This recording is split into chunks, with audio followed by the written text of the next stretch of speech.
So we're ready to go with the Bible study tonight, and this will be part 7 in this series that I've been doing on lessons from the life of Joseph, the son of Jacob. And I'm really determined to finish this evening, so I'm going to get right into it. I'm not going to do much of a recap this time. I will simply say that we left off last time in Genesis chapter 47 and verse 12. So if you would begin turning there, Genesis 47 and verse 12 was the last verse that we covered a month ago, or actually, I think 5 weeks ago. And that uh, kind of completes the story of Joseph having made sure that his extended family was settled down there in Egypt. They were given their own district to live in, which was up in Goshen, the northeastern part of Egypt. And this was an area suitable for livestock. And I'll just share my screen once this evening. Uh, Goshen, let me bring this up. Um, Let me just show you a little bit. Just for the sake of the geography, for those of you that have video, Joseph and his family, well, excuse me, Joseph is down here near this yellow triangle. Now, I'm not going to sidetrack on that. It's a little hard to determine exactly where the capital of Egypt was at that time. If you look into the history in that era, there's some scholarly disagreement on that, but I'm pretty comfortable. I've got that yellow triangle pretty close to the area in which Joseph was residing under the Pharaoh there in Egypt. And the little drop pin, the red pin up here in the area of Goshen, is where the 11 brothers were resettled along with Jacob. And here's just a little closer view. You can see up getting closer to the Mediterranean here or a lake and then back down here. So they were not next door to each other. And I'd like you to know that because sometimes I think there's some misunderstanding of that. And trust me, they were a ways away from each other. And that has a little bearing later when I will talk about um, him traveling there up to see his father. Okay, now I want to immediately get on with it. Joseph, of course, remains a very, very influential man in Egypt. Also, remember the time frame. A little earlier in the study last time, if you recall, Joseph told his brothers just before they came down to or went back the last time and then brought their father down to Egypt. He said there's 5 more years of this famine. So in chapter 47, if you're there, let's begin in verses 13 through 15. Verse 13. Now there was no bread in all the land, for the famine was very severe, so that the land of Egypt and the land of Canaan languished because of the famine. And Joseph gathered up all the money that was found in the land of Egypt and in the land of Canaan for the grain which they bought. So that, they're having to buy, and all the money's coming into Egypt. And then the end of verse 14, and Joseph brought the money into Pharaoh's house. So Pharaoh, as the ruler, is becoming very wealthy. The wealth of the nation is residing with him. Verse 15. So when the money failed in the land of Egypt and in the land of Canaan, all the Egyptians came to Joseph and they said, "Give us bread. For why should we die in your presence? For the money has failed."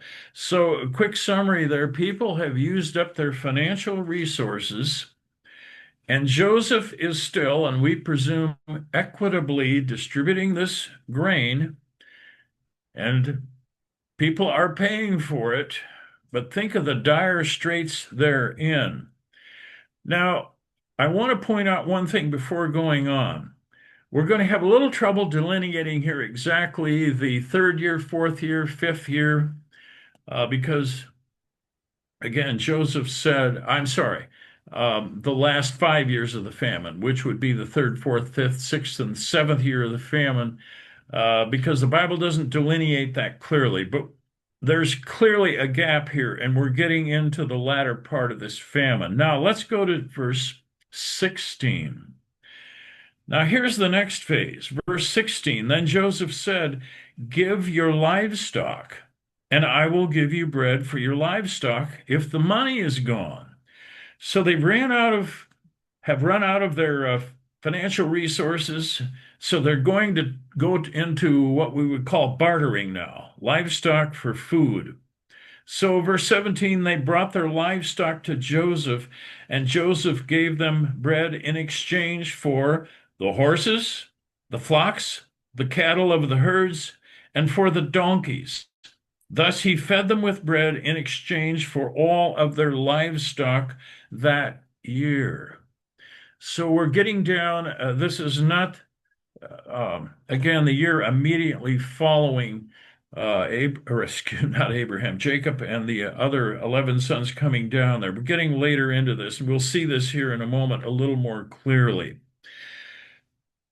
There's an interesting thing in a commentary that I want to point out at this point. And I won't note one commentary because there were more than one that I checked that had this statement, and I found it interesting. Jacob's household may have been enlisted to manage the livestock that are now Pharaoh's.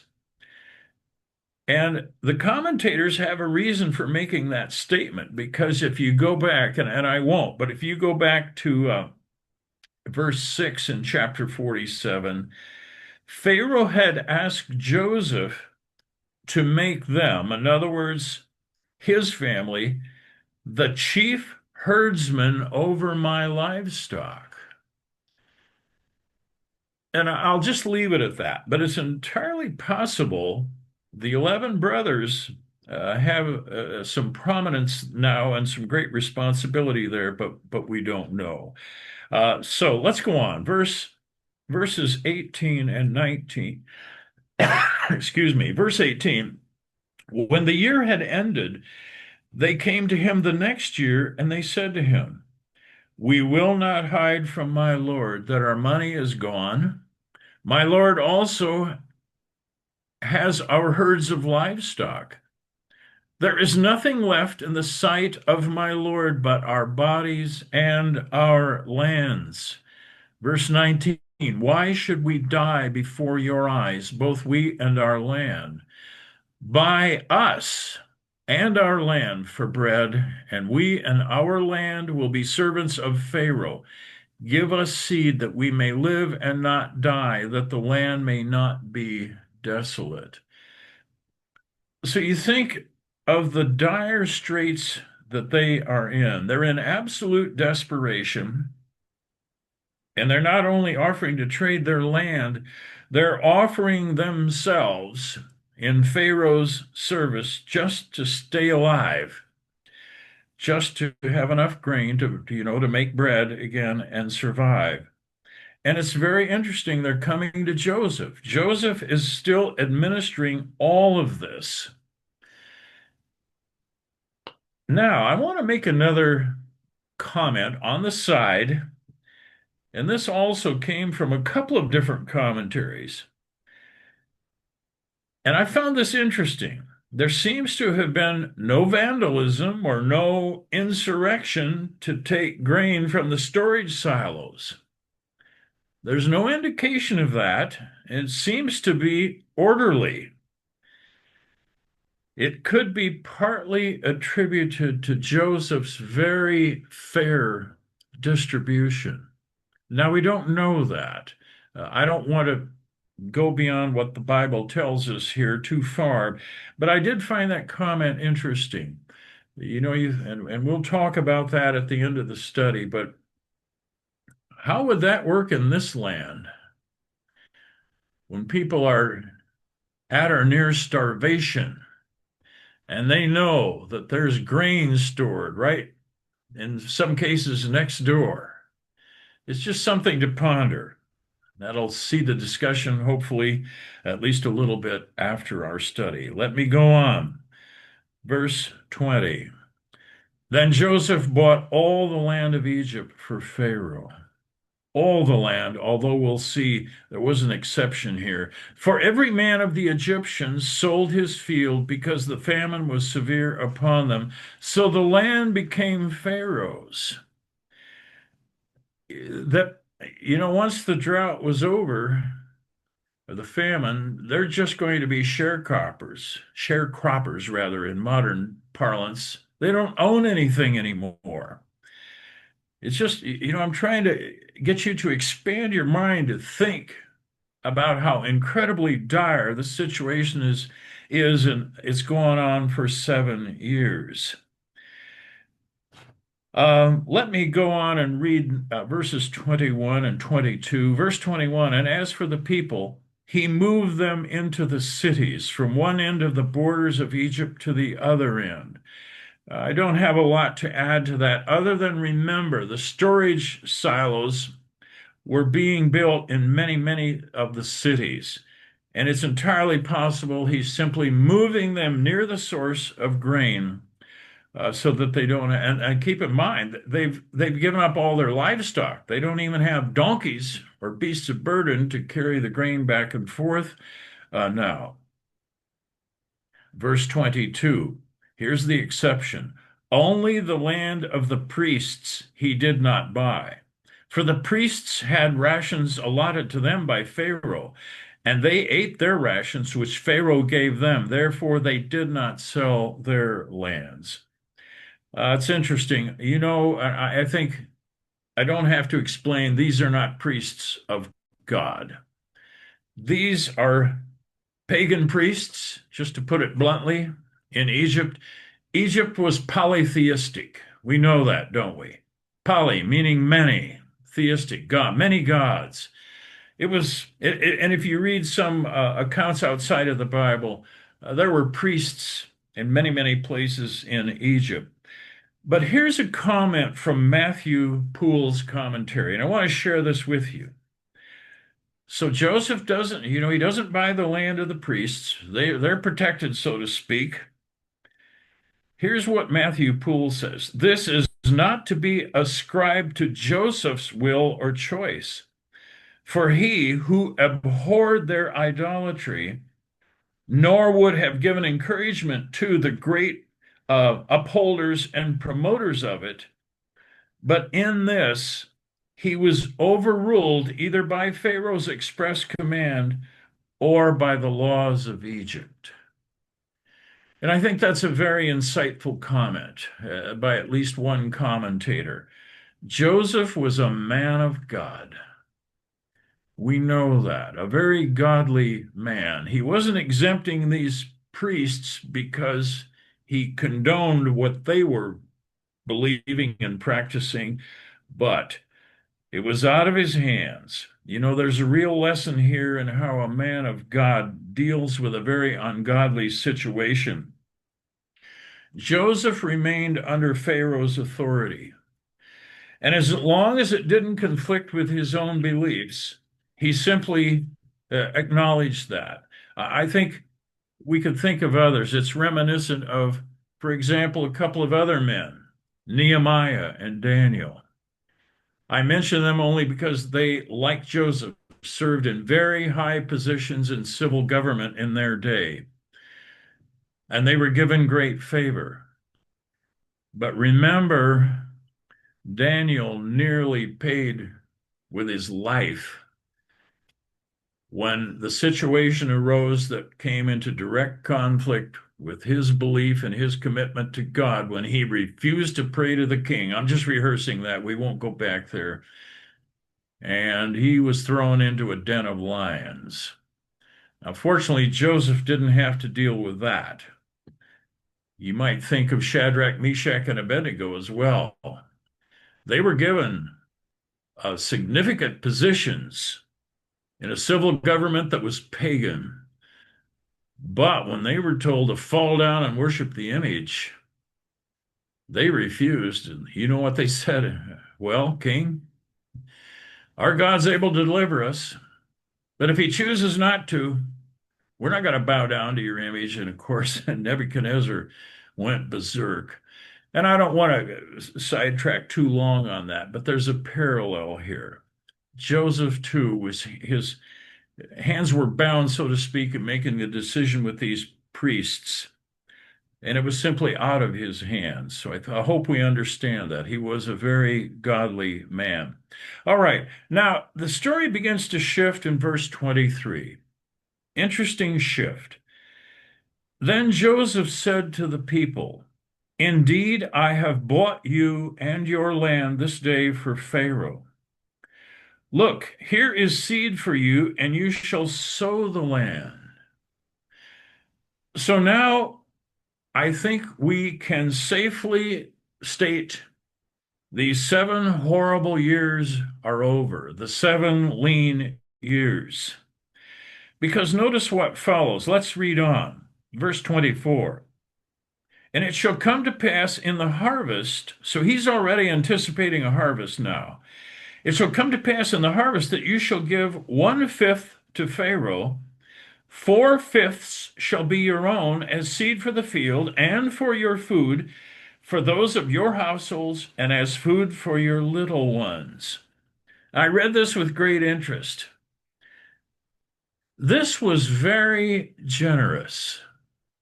We've got quite a few folks connected tonight who have a background in agriculture in this region, as do I. In the community where I live, I only hear about cash rent today, but some of you old timers, as old as me or even older, you may remember when rent was handled somewhat like this. I remember in the community where I reside now and where I grew up, it was fairly common to have a 2/5 and 3/5 split. The landlord or the owner of the land, and generally the buildings as well, received 2/5. The renter kept 3/5. Does anyone else remember anything like that? Raise your hand if you do. And a number of you do. Okay, I was hoping I'm not sticking my neck out too far. I also remember in a couple of cases it was a 1/3 and 2/3 split. 1/3 went to the landlord, 2/3 was kept by the renter. And the only reason I bring that up, Joseph, who has all this authority, says, "We, on behalf of Pharaoh, we're only taking 1/5 from you." You see another lesson from the life of Joseph? Joseph was a benevolent man. Verse 25 and 26. So they said, "You have saved our lives. Let us find favor in the sight of my Lord, and we will be Pharaoh's servants."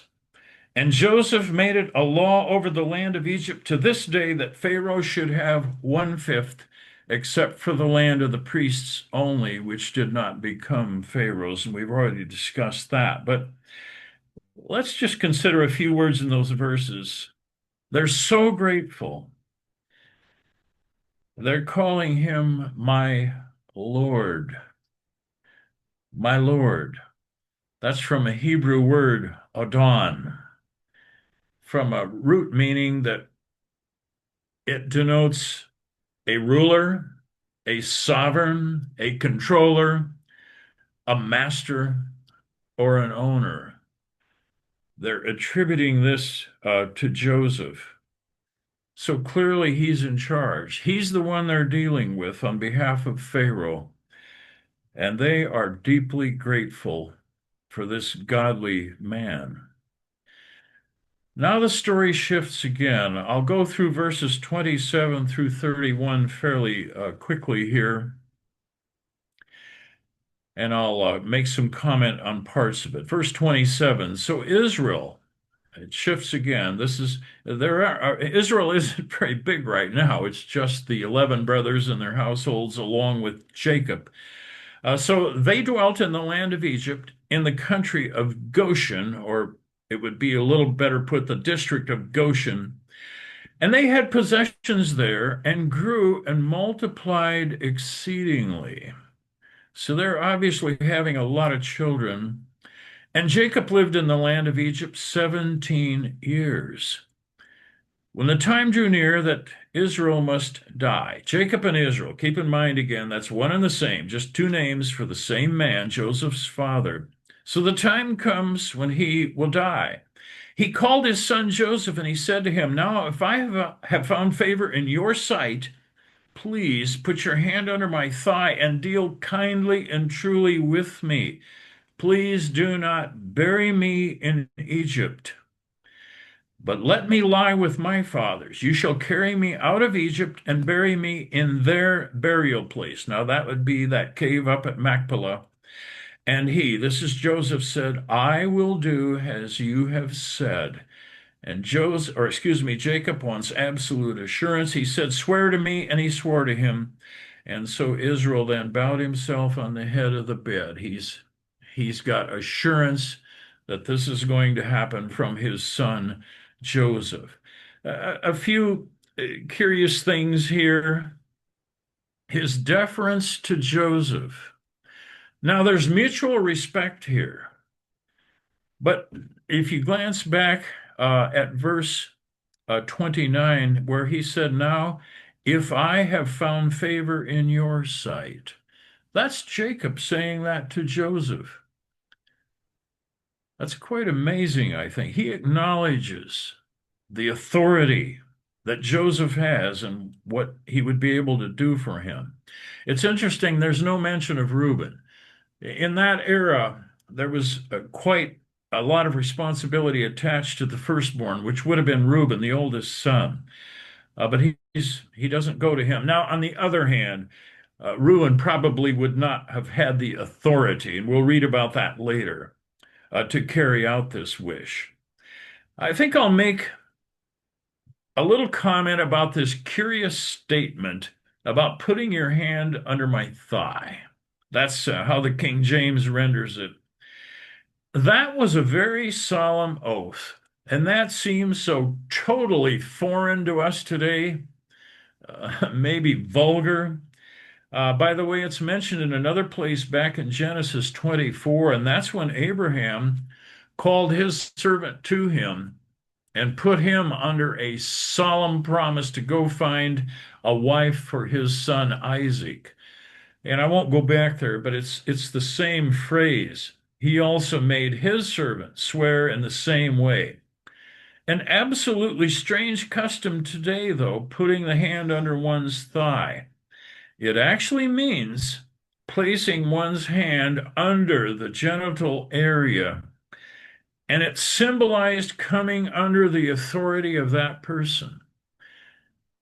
And if this seems far-fetched to you, you go ahead and study this. You can Google putting the hand under the thigh or any phrase similar to that, and you'll find this. I don't know that it has a great deal to do with lessons from the life of Joseph other than this mutual respect again. And Joseph is very quick to say, yes, I will do as you have said. Now, chapter 48, I want to make a brief statement before we look at just a little bit of 48 and 49. Mr. Lamore and I talked about this early this week. Keep in mind, my theme is lessons from the life of Joseph. Now, there's a lot here in chapters 48 and 49 that are prophetic, very great importance.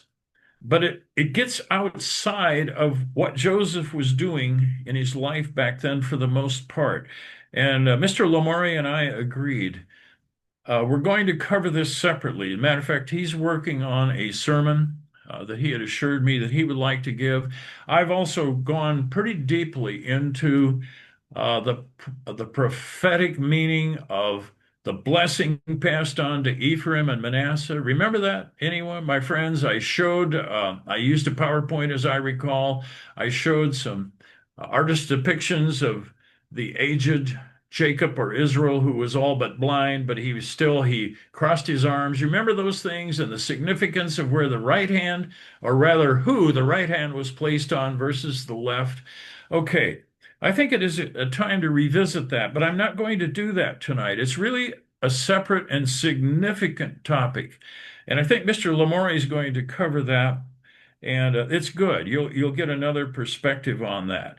So, having explained that, I'm just going to touch on a couple of things in chapter 48, the very first verse. Verse 1, Genesis 48. Now it came to pass after these things that Joseph was told, indeed, your father is sick. So, you know, Jacob or Israel didn't simply die. He becomes ill. And notice the last part of verse 1, and he, that is Joseph, took with him his two sons, Manasseh and Ephraim, and so he heads up there. Now, think back to the map I showed you. This is some distance. This is some distance. He had to make a trip away from the capital where he was serving up into the region of Goshen, where his father and his brothers were. I would like to read verses 17 and 18, just touching on something here. And this will be covered, I'm sure, in depth by Mr. Lamore. But in verse 17, same chapter, now when Joseph saw, and I'm breaking into this story of Jacob blessing the two sons, Ephraim and Manasseh of Joseph. But when he saw that his father laid his right hand on the head of Ephraim, it displeased him. So he took hold of his father's hand to remove it from Ephraim's head to Manasseh's head. And Joseph said to his father, not so, my father, for this one is the firstborn. Put your right hand on his head. And the reason I chose to read that, you know, lessons from the life of Joseph. Joseph was still aware, very aware of the traditions, if you will, of his people. After all those years in Egypt, he still recognizes this patriarchal tradition, and it was of God. Remember when Isaac did, or yes, remember when Isaac called in Esau and told him to go, kill some wild game, prepare it, and I'm going to bless you. Remember that? And Joseph remembers all of this. He's been in Egypt a long time, but he has not let go of his knowledge of God's ways. He's still true to his God, and that's the only reason I wanted to reference that. Now, I want to go to chapter 49, and again, that chapter is extensive regarding the blessings promised, or in some cases, they're not really blessings, but they're characteristics of the 12 sons in the latter days.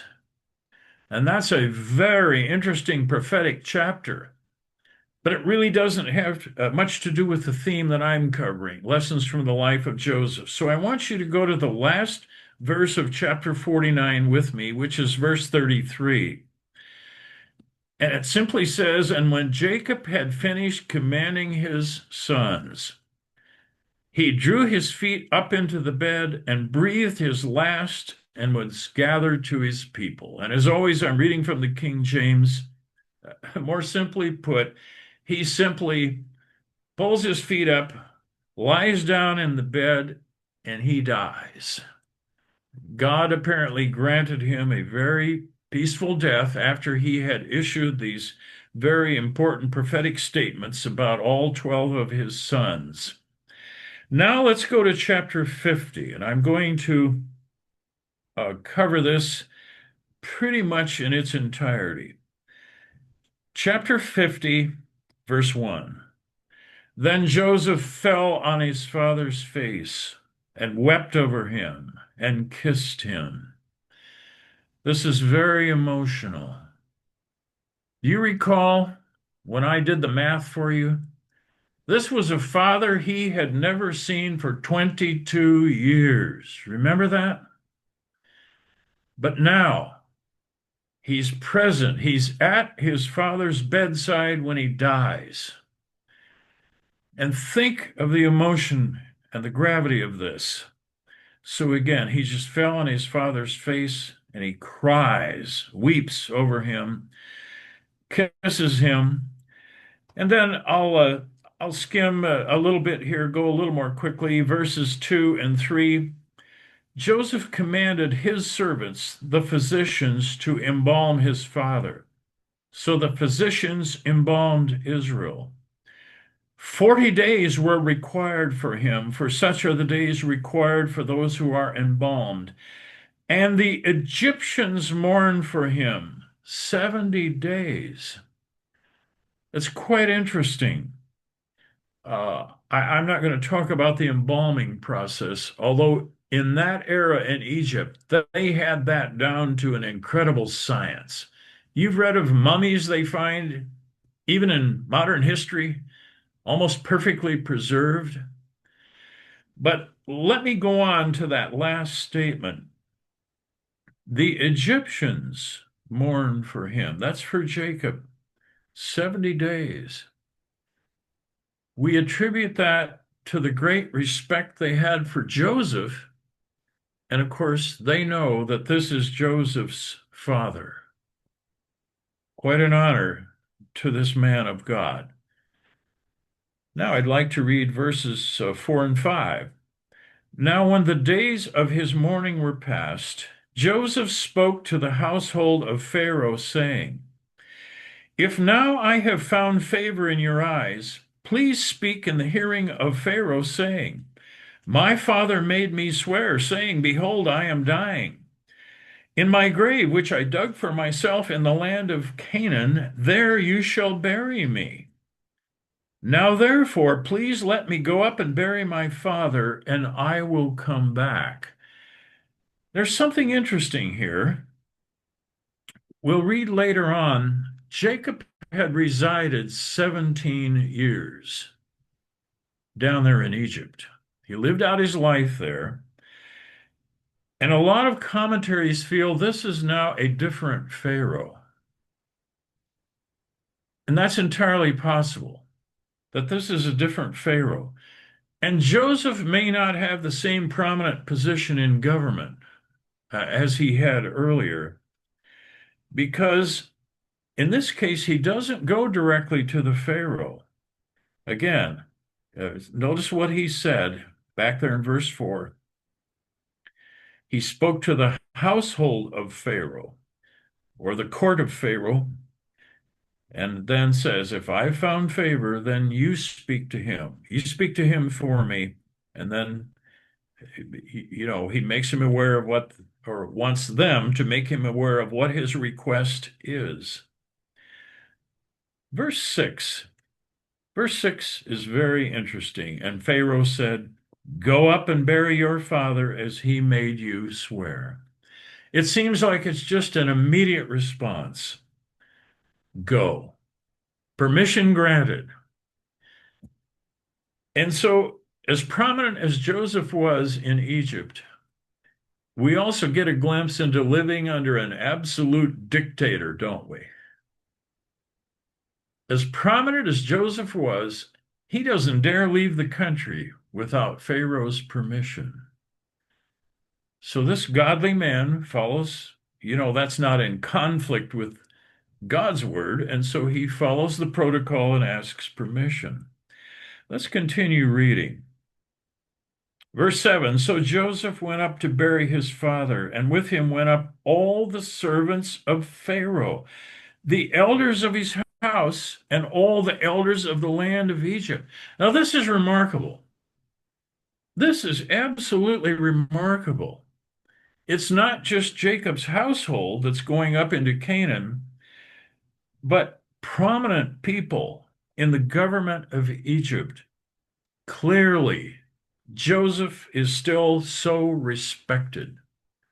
This man of God holds great admiration, if I could use that word, from the Egyptians because of what he had done.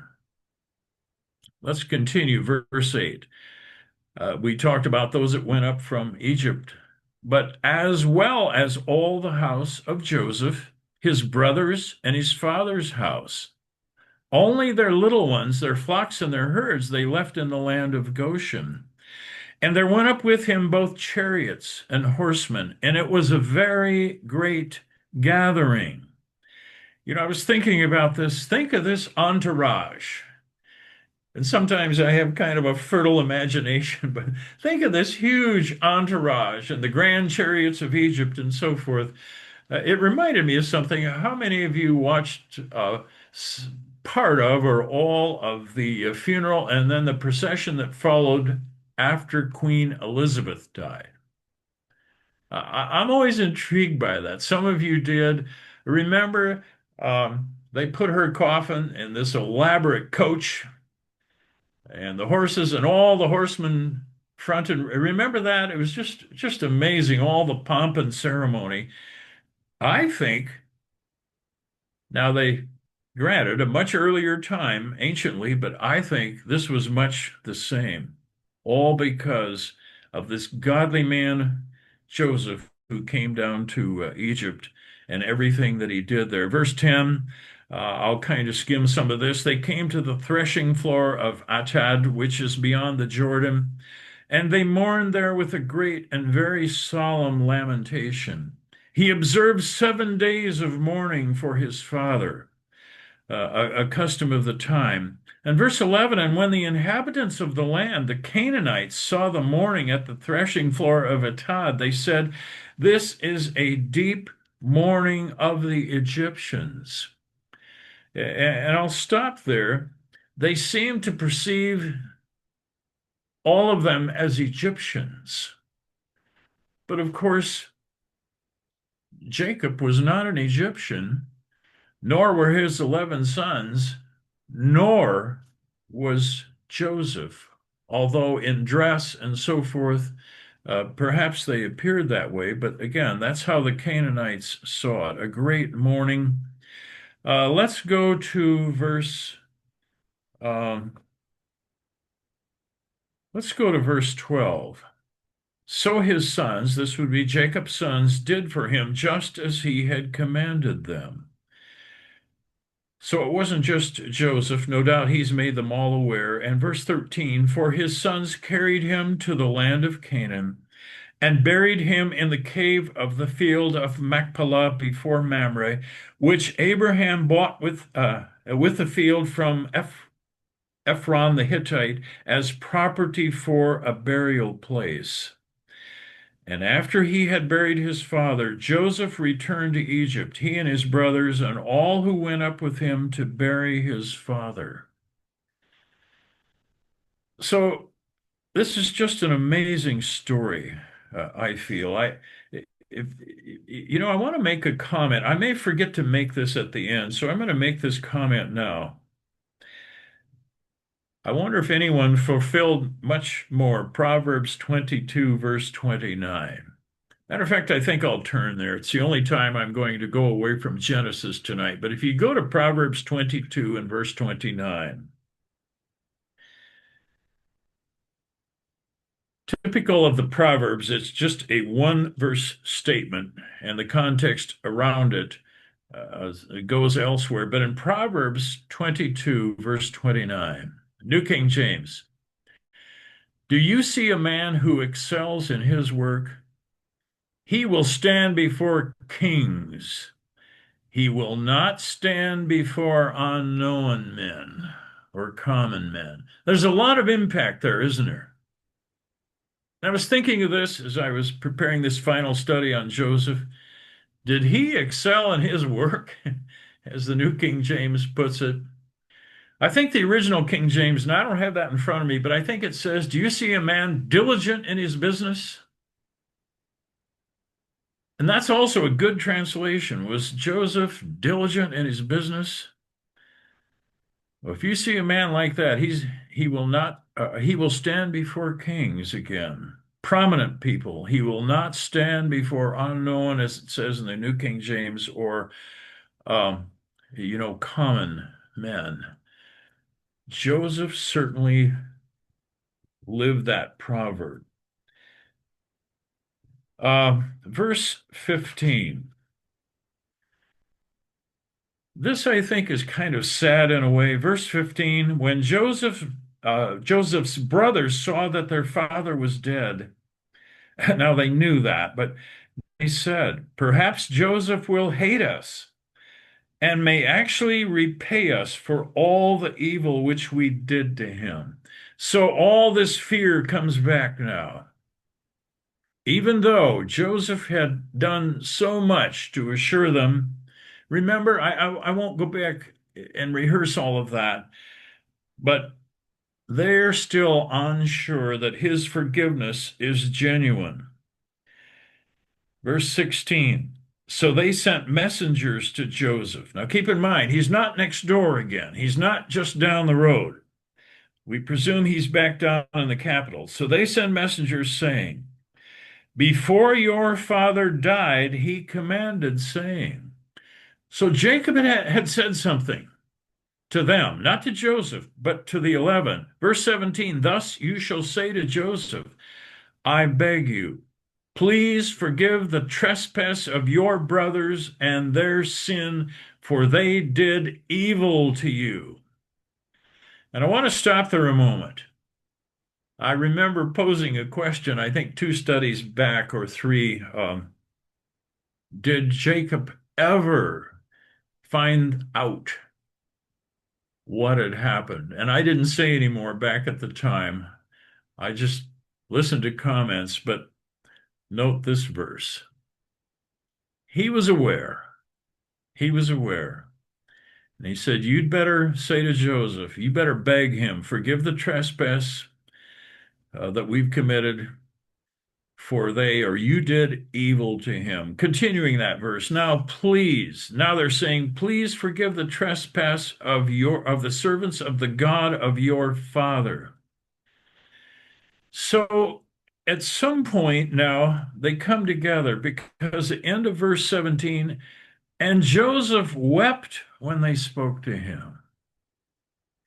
Again, his perfect forgiveness is just absolutely, it's totally out of mind. It's totally covered. There's no thought of vengeance, but it's so hard for the brothers to actually accept that he could do that. And again, he just cries when he hears them begging once again for his forgiveness. Verse 18, then his brothers also went and fell down before his face. Once more, here's the fulfillment of that dream. Lo, many, many, many years ago, remember that? My sheaf stood up, and all of your sheaves bowed down to me. Boy, did that anger them at the time. And Joseph was young then, and maybe a little bit of pride there. Probably, we've discussed that before. Shouldn't have boldly stated his dream that way, but wow, that was fulfilled over and over. And here, years and years and years later, they do it again. They fall down before his face. Behold, we are your servants. Verse 19, notice his answer. He said, don't be afraid, for am I in the place of God? Remember the scripture? Vengeance is mine, says the Lord. I will repay. Remember that? And I think essentially that's what Joseph is saying. I'm not God, but I've forgiven you. And verse 20, he says, but as for you, you meant evil against me. He's not an ignorant man. He knows at the time they hated him. He said, you meant evil against me, but God meant it for good in order to bring it about as it is this day to save many people alive. So, Romans, all things work for good. Ultimately, it sure did. Didn't have to work in the way that it did because of their evil. Joseph could have gone down to Egypt in a completely different circumstance, but he's totally forgiving. Totally forgiving. Verse 21. Now therefore, he repeats, do not be afraid. I will provide for you and your little ones. And he comforted them and spoke kindly to them. Lessons from the life of Joseph. If there was going to be any family rift after the death of their dad, it wasn't going to be on his account. He just wants the family together. Remarkable, remarkable, the character of Joseph. Now let's close out. Verse 22. So Joseph, it says, dwelt in Egypt, he and his father's household, and Joseph lived 110 years. And it says he saw Ephraim's children to the third generation, and the children of Machir, the son of Manasseh, were also brought up on his knees. So he saw grandchildren and great grandchildren, even well to the third generation, great, great. So this is a very short account, but it says he lived to 110 years. I want to do a little, I'm kind of a math guy, but this is basic math. Joseph was 30 years old. Remember that? When he came into prominence in Egypt and Pharaoh made him the administrator over storing all that grain for 7 lean years and then doling it out. Excuse me, I'm tired. I'm proving it, aren't I? For storing all the grain during the 7 fat or the 7 good years and then doling it back out in the 7 lean years, 30 plus 14, 44 years of age when he completed that gigantic task. But he lived to 110. 66 more years. And I can't comment too much because the Bible's just essentially silent on what he did in those 66 years. But it's interesting to think about. I would like to think he had a very nice retirement in Egypt because the memory lingered for a long time of what he had done. But as the book of Genesis, not only the chapter, but the book of Genesis closes out, there's something poignant here, and that begins in verse 24. Joseph said to his brothers, I am dying. So he knows his life is about over. But it's very interesting what he knows. Continue, verse 24. But God will surely visit you and bring you out of this land to the land of which he swore to Abraham, to Isaac, and to Jacob. He knows the promises. This man of God never forgot who his people were, and he was very aware of what the Lord God had said to Abraham and then reiterated to Isaac and to Jacob, giving this land to you and your descendants forever and so forth. The descendants would become as the sand of the sea. Remember all those incredibly beautiful promises. And he knows that's not going to come out of Egypt. He knows the promised land is up there in Canaan. Verse 25, then Joseph took an oath from the children of Israel, saying, God will surely visit you, and you shall carry up my bones from here. And so Joseph died, being 110 years old, and they embalmed him, and he was put in a coffin in Egypt. That's the end of the story. This remarkable man of God, Joseph. By the way, that happened. I don't think I'll turn there. I'm getting near the end of this hour, but I would like to comment about the fact, of course, all of these people who swore to him that they would take his bones had long since died. But that promise was remembered, even through the terrible slavery that the Israelites ended up later on. It's very interesting. If you want to note this, in Exodus 13, verse 19, it's in Exodus 13, verse 19, where it says, in the midst of this massive exodus out of Egypt, it simply says, Moses took the bones of Joseph with him. And that statement is very interesting. If you go back and everything that was happening, Exodus That's the institution of the Passover and everything that happened that night, the death of the firstborn. And it's an incredible account. And then chapter 13, they begin to organize and to move out of Egypt. But right in the middle of that, it's recorded for us that Moses took the bones of Joseph with him. Now, Moses, of course, never went into the promised land. What they do? Well, I don't know. In that initial period out there in the desert, they've got them right. And then, of course, the failed mission, the spies went in, and you know that whole story. They initially, that first generation actually refused to go into the promised land. They were punished and given the death sentence, if you will, 20 years and older. They wandered for 40 years in that desert until all of that generation died. But if you want to note this, Joshua 24, verse 32, and that's the very end of the book of Joshua, one of the last things recorded there, Joshua 24:32, and it says, "And they buried the bones of Joseph, which the sons of Israel brought up from Egypt at Shechem." And so that promise was kept. What an amazing story all of this is. I just love this study. I hope you enjoyed it half as much as I have. This remarkable man and the lessons that we've learned from the life of Joseph. So, with that, I'm going to repeat the questions for those who will hear this later via recording. Discussion questions. How do you think this country that we live in would fare in a complete drought and famine that lasted 7 years? I'd like to discuss that with you later.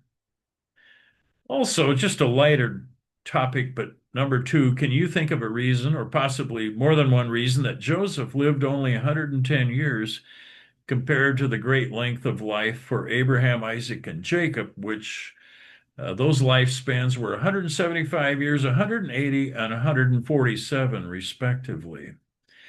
And then I'd like to close out. Third question.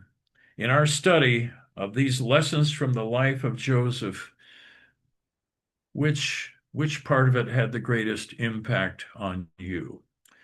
With that, I will stop the recording and thank everyone for your attention.